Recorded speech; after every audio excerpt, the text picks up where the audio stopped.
球の皆さんこんにちは、月くんと申します。今日は私月くんがもしレイユニクスバトラーになったら選びたい3匹。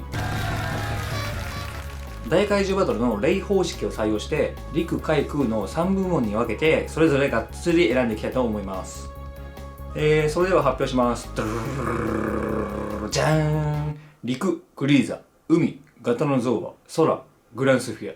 以上です。バカ野郎、許されるわけがない。小学生かね。こんな感じで何でもありだと強キャラを並べるだけになってしまうので、いろいろルールを設けます。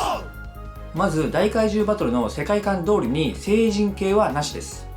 聖人系は怪獣を操る側、レイオニクス側だったんで、聖人つかなくてもライナのグレゴルジンとかティガのキリエロードとかメビウスのザムシャーみたいに人型の知的生命体はなしということにします。あとはウルトラマンを倒したり戦闘不能にしたことがある怪獣、ウルトラマンが複数人で倒した怪獣、ウルトラマンが最終的に倒せなかった怪獣、ラスボスや劇場版のボスなどはなしでいこうと思います。このルールでいくとレイのセクシーなお姉さんケイトもイケメンキール星人グランデもルール違反になってしまうほどに厳しい縛りになってますけど、今回は勝手にこういう縛りで考えていこうと思います。こういう縛りでも設けないと僕の考えた最強のパーティーになってしまうので、そしてそれに加えてただ好きな怪獣を並べるというよりかはガチでレイオニクスバトラーの大会に参加してガチでレイブラッド星人の後継者を狙いに行く、勝ちに行くガチガチパーティーを考えようという動画です。私月くんが好きな怪獣の動画はもう公開していますから、単純に好きな怪獣ならそこから選べばいいですからね。今回は好き嫌いはそこまで重視せずにガチパを作っていこうと思います。レイブラッド星人の後継者は俺だ。皆さんもぜひお時間がある方は陸海空関係なくていいので、この1から5のルールだけ守ってガチパ考えてみてください。そしてコメントで教えてください。はい、ではまず陸担当なんですけど、陸担当はレイのゴムラを見ていると分かるようにエース級の怪獣じゃないといけないという考えのもと選んでいかないといけないと思うんですよね。この陸のチョイスが本当に一番難しくて、1から5のルールを守った上でなお強い怪獣めちゃめちゃたくさんいるので10体ぐらい採用したかったんですけど、なんとか無理やり決めました。誰だと思いますか？当てたらすごいです。では発表します。ウルトラマンマックス登場のラゴラスエボ、どうでしょうか？まず1から5のルールに当てはまらない強豪怪獣となると、マックスの怪獣はギルファスとかルガノーガとか他にも結構いました。あとは太郎のエンマーゴとかロードラとか、他にもスペースビーストのイズマイルとか、大体そこら辺が候補でした。ちょっと縛りがきついですのでメジャーどころの名前が挙げられなくて動画的にちょっと大丈夫か心配になってきましたけど、正直さっき挙げた怪獣たちなら全員めちゃめちゃ強いですので誰でもいい気はするんですけど、ラゴラスエボはラゴラスとクランゴンの両方の能力を持っていて攻撃手段が豊富ですし、近接戦闘能力もマックスと渡り合うくらいに高いんですよ。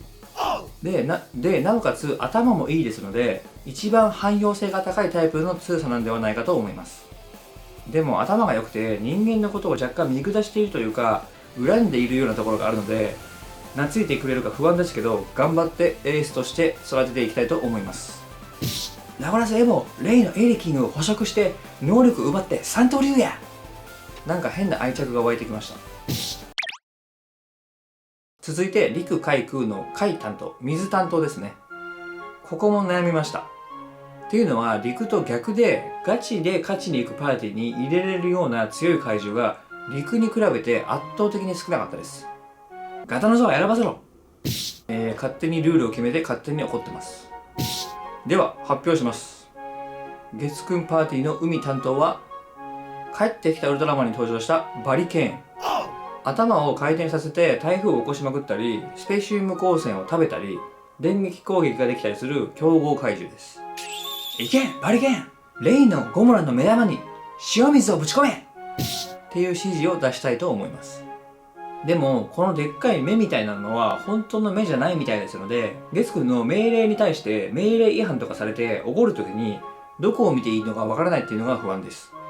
あとこのバリケーンが水中から出てきたシーンがあるわけではないですので、水中担当にしていいか正直微妙なところもあるんですけど、まあクラゲみたいな見た目だし、海上から台風になって現れたのでギリセーフと勝手に思っています。もしダメならプリズマにします。ただプリズマにするとより一層どこを見て指示を出したらいいのかわからないですので、できればバリケーンがいいです。プリズマと意思の疎通ができる気がしないです。最後は空担当です。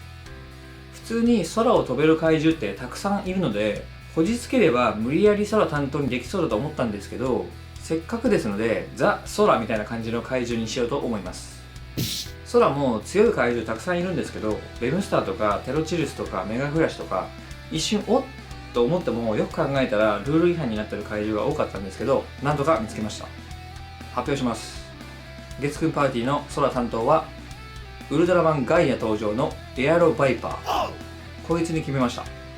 ガイアのランキング動画でもランクインしたほどかなり強い怪獣にもかかわらず1から5に引っかかってないんですよ。どう強いかと言いますと、こいつなんと単体で時間移動ができるんですよ。